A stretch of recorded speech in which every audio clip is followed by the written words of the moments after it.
सीधा रुख करेंगे जहां कैबिनेट मीटिंग को लेकर मुख्यमंत्री नायब सिंह सैनी क्या कुछ कह रहे सुनाते हैं आपको। करानी होगी, निर्धारित समय के भीतर राशि जमा न कराए जाने पर विपणन बोर्ड उचित कार्रवाई कर सकता है, वो उसका हकदार है। एक विषय हमारा एग्रो माल्स को लेकर के अलॉटियों को भी एक बड़ी राहत वो सरकार ने दी है। बैठक में पंचकुला के जो एग्रो मॉल के अलॉटियों की शिकायतों के निपटान के लिए विवादों का समाधान 2 को मंजूरी दी गई है। अलॉटियों को निर्धारित समय पर कब्जा न मिलने की स्थिति में भुगतान की गई राशि पर 7% वार्षिक ब्याज की दर से मुआवजा दिया जाएगा। मान ले किसी ने बुक कराया था, पैसा जमा कराया है और वो व्यक्ति अब वो शॉप नहीं लेना चाहता, जो अलॉट हुई थी वो लेना नहीं चाहता, तो उसको सरकार 7% ब्याज पे उसकी राशि को वापस करेगी। और इसी प्रकार जिन्होंने पैसा ले रखा था, जिन्होंने दुकान ले रखी थी, पैसा कम जमा कराया था, लौट नहीं हुई, अगर वो दुकान लेना चाहते हैं तो उनको भी सेम पैटर्न पे 7% पे ही उनको उनसे ले लिया जाएगा और दुकान उनको दे दी जाएगी। उसके अंदर बड़ी राहत ये दी है। साथ ही कब्जा करने की तिथि से लेकर वास्तविक भुगतान की प्राप्ति तक देय राशि की जो गणना है, विवादों का समाधान 2 नीति के प्रावधानों के अनुसार वो की जाएगी। ये आज के हमारे जो विषय थे और आज बैठक में ये भी चर्चा हुई है, क्योंकि विधानसभा का 70 वो होना है और निर्णय किया है कि 22 अगस्त से विधानसभा प्रारंभ होगी। बाकी बीएससी की बैठक में वो बैठ कर के निर्णय होगा कि कब तक वो चालू रहेगा। महामहिम राज्यपाल को क्योंकि पहले इसकी सूचना वो भेजनी होती है, ये निर्णय सरकार ने किया है कि 22 अगस्त से विधानसभा का सत्र वो चालू होगा। Thank you. सीएम साहब, हरियाणा कौशल रोजगार निगम के जो वो कर्मचारी हैं और जिनको आपने रोजगार की गारंटी दी थी, तो उनकी एसओपी जारी नहीं हो रही, वो लंबे आज वो भी इसके अंदर कैबिनेट के अंदर विषय आया, उसको भी पास कर दिया है। मतलब उसके रूल बना दिए, पास कर दिया, बिल्कुल पास कर दिया, उसके रूल बन गए यार, मोहर लग गई है कैबिनेट की उसके ऊपर। ठीक। कोई और साथी का सवाल? कलेक्टरेट को लेकर के पूर्व मुख्यमंत्री भूपेंद्र हुड्डा कह रहे हैं कि पिछले साल भी बढ़ोतरी की थी, अब फिर बढ़ोतरी सरकार कर रही है, आम आदमी गरीब आदमी से दूर होती जा रही है, इस तरीके की नहीं, देखिए उसके लिए हम ये सरकार, एक तो मैं स्पष्ट कर देता हूँ, गरीब के हित का मजबूती से ध्यान रखने वाली सरकार है। गरीब को कैसे सशक्त और मजबूत किया जाए, ये सरकार की जो नीतियां योजनाएं हैं उसको केंद्र में रख करके, ध्यान में रख करके सरकार निर्णय लेती है। ऐसा नहीं है, क्योंकि कांग्रेस तो बड़े बड़े आदमियों को ध्यान में रख करके निर्णय लेती थी। यही तो फर्क है हमारी सरकार में और उनकी सरकार में। आज गरीब व्यक्ति को चिंता नहीं है किसी प्रकार की, और उनकी सरकार में गरीब व्यक्ति चिंता में मर जाता था, कोई सुनने वाला नहीं होता था, कराही कराही करता रहता था गरीब व्यक्ति, और वो तो राजी रहते थे बड़े बड़े आदमियों के साथ, उनको तो नीचा दिखाई नहीं देता था कुछ। परंतु मोदी जी के नेतृत्व के अंदर जो सरकार ये डबल इंजन की चल रही है, कोई भी योजना चाहे नरेंद्र मोदी जी बना रहे हैं, हरियाणा सरकार बना रही है, डबल इंजन की सरकार बना रही है, गरीब को केंद्र में रख करके तब योजना बनती है। गरीब व्यक्ति को किसी प्रकार की दिक्कत समस्या नहीं है।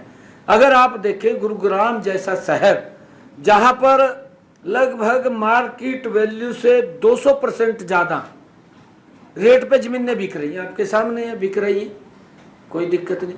फिर वहाँ कोई दिक्कत थोड़ी है। वही अगर ये वाड्रा साहब वहाँ बैठे हैं, फिर मैं क्या करूं? इससे जो हमने कलेक्टरेट बनाया, हमारा एक्स्ट्रा जो रेवेन्यू आएगा वो पूरा 1500 नहीं, तो क्या उसकी चिंता हो रही है हुड्डा साहब को? उसकी किसकी? ऐसा जो वाड्रा साहब बोला आपने बात की, शायद आप समझ गए होंगे। तो सिंह साहब ये जो हमने रेवेन्यू कलेक्टरेट को, क्योंकि हर साल का फिनोमेना है बढ़ने का, जो इस साल बढ़ा रहे हैं इससे हमारा एडिशनल रेवेन्यू कितना आएगा? 1500 किसका? करोड़ जो कलेक्टरेट बढ़ा है, क्योंकि सरकार को रेवेन्यू तो आना है ना इसके एडिशनल, तो 1500 करोड़ का आएगा, 2000 करोड़ का आएगा, कितना का इसका जो एडिशनल रेवेन्यू आएगा? नहीं, देखिए उसके अंदर विषय ये नहीं है, क्योंकि सरकार के पास जो पैसा आता है वो विकास के लिए खर्च होता है, उसके अंदर कोई विषय नहीं है। और ये सरकार का कमिटमेंट है कि 3 गुना गति से विकास के कार्य प्रदेश के अंदर बिना भेदभाव के, बिना क्षेत्रवाद के गति से करने का ये संकल्प इस सरकार का है। और धीरे धीरे करके एक एक संकल्प को हम पूरा कर रहे हैं।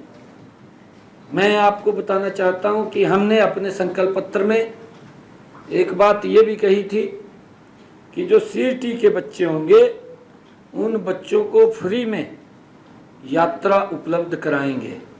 ये पूरा हुआ है ना? बिल्कुल पूरा हुआ। एक एक वायदे को हम हर रोज तीसरे दिन लगातार उसको गति से पूरा कर रहे हैं।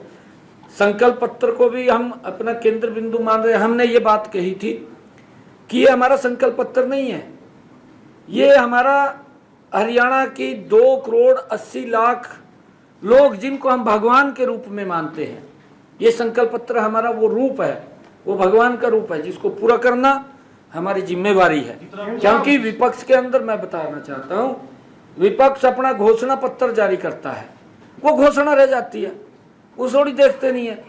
क्योंकि जब तक कुर्सी नहीं मिलती है तब तक तो घोषणा पत्र ध्यान रहता है, कुर्सी मिलने के बाद विपक्ष उसको भूल जाता था। अब जनता भी इसी कारण से उनको भूल गई है। हमारा चाहे 2014 का संकल्प पत्र है, चाहे 2019 का है, और चाहे ये 2024 का संकल्प पत्र है, हमारा कमिटमेंट है कि हम हर संकल्प पत्र को पूरा कर रहे हैं, हर वादे को पूरा कर रहे हैं, इसको भी हम गति से पूरा कर रहे हैं। हाँ, माइनिंग को लेकर के भी विषय आया है, क्योंकि काफी लोग हमें मिले थे, अलग अलग ग्रुप्स में आकर के लोग मिले थे, उन्होंने अपने मांग पत्र भी हमें दिए थे। फिर उसको लेकर के हमने अधिकारियों को कहा कि इसके ऊपर आप चर्चा कीजिए, और चर्चा विचार करके उसके अंदर से ये निकला कि जो रॉयल्टी और जो इंटरस्टेट से आता था, हमने उस सब को 80 रुपए किया। पहले 100 रुपए था, अब उसको 80 रुपए किया है।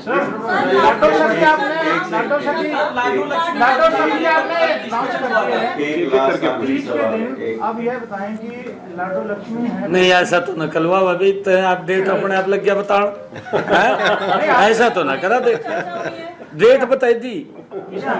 ये पूछो उनको, ऐसे नहीं बोलना चाहिए। ना ना ना ना ना ना ना, नहीं, ये बताई दी डेट इन्होंने, हमने तो कही नहीं, मन्नू तो पता नहीं, कहाँ से पता लगी, मन्नू नहीं पता खुद। मैंने कहा लाडो सखी आपने 3 लॉन्च कर दी,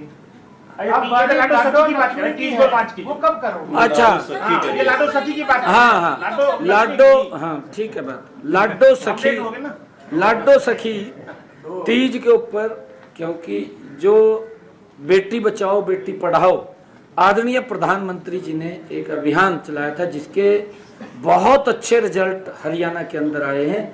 जो बेटियों को बचाने का सेक्स रेशो के अंदर उसके रिजल्ट, अच्छे रिजल्ट उसके अंदर है, उसके ऊपर बड़ा काबू पाया गया है। उसको और शार्पनेस उसके अंदर आए कि हमने जो हमारी आंगनवाड़ी कार्यकर्ता है, आशा वर्कर है, उनकी ये ड्यूटी लगाई है कि वो उन बहनों के टच में आ जाएंगी। जो भी डिलीवरी होगी प्रति डिलीवरी के हिसाब से उनको 1000 रुपया वो दिया जाएगा।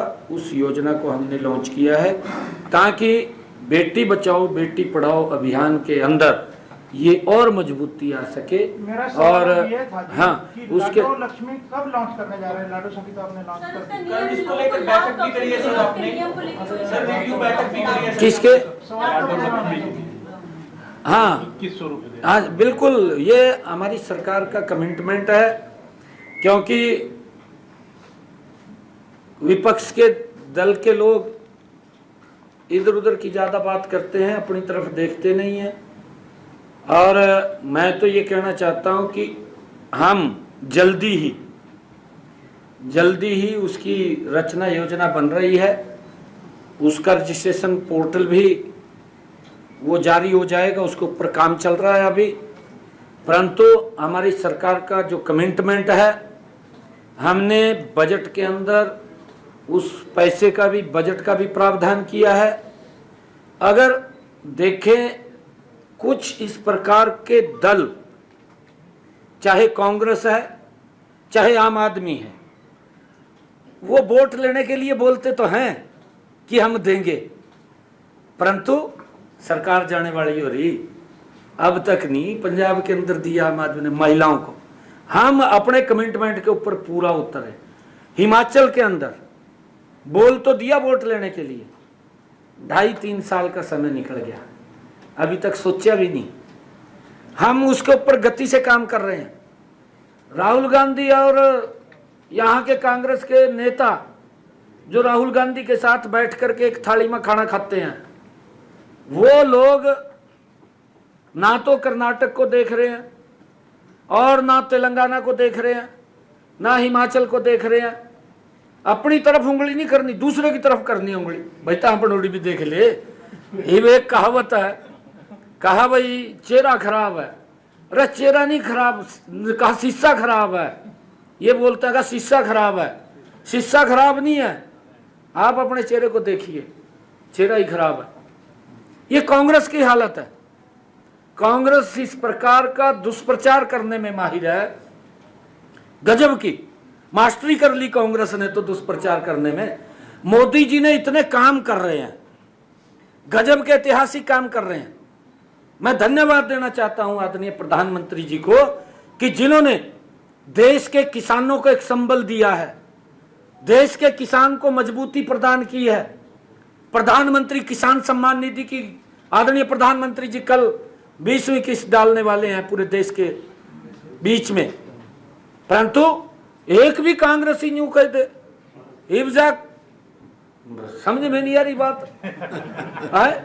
अरे थोड़ी सी प्रशंसा तो करो, करनी बैठ दिया नहीं। बात आती है कि आप कह रहे हैं कि ट्रंप ने टैरिफ लगा दिया। एक छोटी सी बात यहाँ पर कही कि किसी ने भी जो है सीज फायर नहीं रुकवाया, तो उसके बाद ट्रंप ने टैरिफ लगा दिया। विपक्ष इस बात को मुद्दा बना रहा है। एक इसके साथ मैं थोड़ा जोड़ना चाहता हूँ हरियाणा के साथ, क्योंकि हरियाणा से जो ट्रंप का जो इसके साथ 25% जो है आपके साथ जो 25% का जो वैट है है, उसमें हरियाणा से टेक्सटाइल का कुछ वहाँ पर जाता था, निर्यात होता था। तो क्या इसका हरियाणा में कुछ असर पड़ा? कोई अधिकारियों ने आपको कुछ बताया, कोई ट्रंप का असर हरियाणा की तरफ? नहीं, देखिए वहाँ की गवर्नमेंट है, उन गवर्नमेंट के अपने निर्णय होते हैं। हमारा भी देश की सरकार का निर्णय होता है। कई चीज़ें बाहर से आती हैं, उसके ऊपर सरकार को अधिकार होता है कि इसके ऊपर टैक्स ज़्यादा लगाना है कि इसका कम करना है। ये उनके अपने निर्णय होते हैं। इसके अंदर सर नहीं, चलो इसके अंदर विषय वो नहीं है, वो उनके अपने निर्णय होते हैं, उसमें हम कुछ नहीं कर सकते। उन अपनी अपनी सरकार के निर्णय होते हैं। जी आखिरी सवाल तो हो गई है, लेकिन अब तक सीएलपी नहीं बना पाई कांग्रेस। उम्मीद है सर सीएलपी आ पाएगा मॉनसून से? यार कौन सी जल्दी है रिया, कौन सा चुनाव पैसे बच रहे है? हैं। अगर चुनाव हो फिर तो बना ले। नेता विपक्ष तो सब चाहिए, हैं? 9 महीने में नेता विपक्ष तो चाहिए ना। जब बजट 70 था उसमें आवश्यकता नहीं पड़ी, फिर आगे अभी तो अगला बजट आएगा, फिर देख लेंगे, फिर बात कर लेंगे। क्राइम की घटनाओं को लेकर रणदीप सुरजेवाला रोज ट्वीट कर रहे हैं, रोज घटना रिपोर्ट। कौन? क्राइम की घटनाएं, लॉ एंड ऑर्डर आपने बैठक की है, एक एडवोकेट को नहीं देखिए, नहीं मैं आपको ये फिर इस बात को आपने ये चर्चा की है, हमारी सरकार का ये बिल्कुल स्टैंड क्लियर है लॉ एंड ऑर्डर को लेकर के। और इसके अंदर हमने अपने पुलिस अधिकारियों को बिल्कुल हर तरीके से उनको बोला हुआ है, उनको कह रखा है जो निर्णय एट द स्पॉट आप कोई भी आपको लगे कि ये निर्णय लेना है, आप निर्णय ले सकते हैं। लॉ एंड ऑर्डर को लेकर के, क्राइम को लेकर के हमारी सरकार कोई समझौता नहीं करती, और जो दोषी है उसको सलाखों के पीछे पहुंचाना ये हमारे पुलिस का दायित्व है, और उसके अंदर लगी हुई है, कोई किंतु परंतु नहीं है। सुरजेवाला कह रहे हैं सर जंगल राज से भी बुरा हाल हरियाणा में। अपने कार्यकाल में तो वो देख ले क्या हाल थे उसके। सुरजेवाला ने तो पता नहीं अपने, मैं बताऊंगा उसको, मैंने बताया भी था शायद विधानसभा के अंदर, मैंने खड़े होकर के बताया था। आज भी अगर क्राइम रेट देखें 2000 ये उनके समय से 14 से और आज का 2014 से पहले का देख ले, आज का देख ले, उसके अंदर कितनी गिरावट आई है। ऐसा नहीं है, एक एक चीज को पर बारीकी से हमारी नजर है। अगर कोई व्यक्ति इस प्रकार का, हम बार बार लोगों को कह रहे हैं कि लोग शांति से प्यार से रहना चाहते हैं। देखिए अभी ईटी का पेपर हुआ, एक पर्व की तरह हरियाणा प्रदेश के लोगों ने इसको मनाया, पर्व की तरह मनाया। लोग कितना वो करते हैं, परंतु अगर कोई उस शांति को डिस्टर्ब करना चाहेगा, उसके साथ हम कहीं तक भी जा सकते हैं। हमने पुलिस को कह रखा है किसी भी हद तक जा सकते हैं। भाई आप अपना काम करिए ना, ऐसा नहीं है। बहुत सारे ऐसे काम हैं, व्यक्ति आप काम करके मेहनत करके आगे बढ़िए, कोई दिक्कत नहीं है। मेहनत करनी चाहिए, मेहनत करके व्यक्ति आगे बढ़े। Thank you.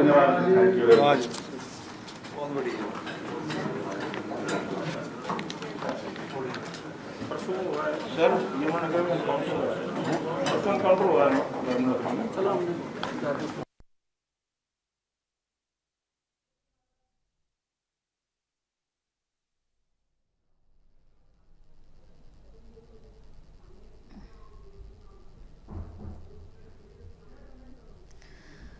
बता दें मुख्यमंत्री नायब सिंह सैनी प्रेस कॉन्फ्रेंस कर रहे थे। प्रेस ब्रीफिंग में उन्होंने कई मुद्दों पर जिक्र किया और सवालों का जवाब देते नजर आए।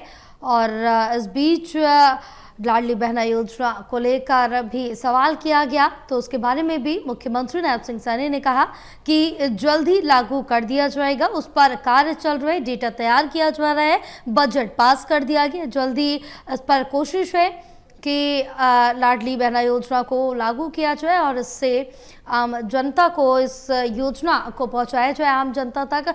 बहरहाल गरीबी को लेकर भी जिक्र करते हुए मुख्यमंत्री नायब सिंह सैनी नजर आए। उन्होंने कहा कि गरीबों का जो पूरी तरह से सपोर्ट है वो हमारी सरकार कर रही है। बहरहाल कैबिनेट मीटिंग को लेकर प्रेस ब्रीफिंग की नायब सिंह सैनी ने और तमाम मुद्दों को लेकर जिक्र भी किया। गरीबों को सशक्त करने की बात भी कही है सीएम सैनी ने।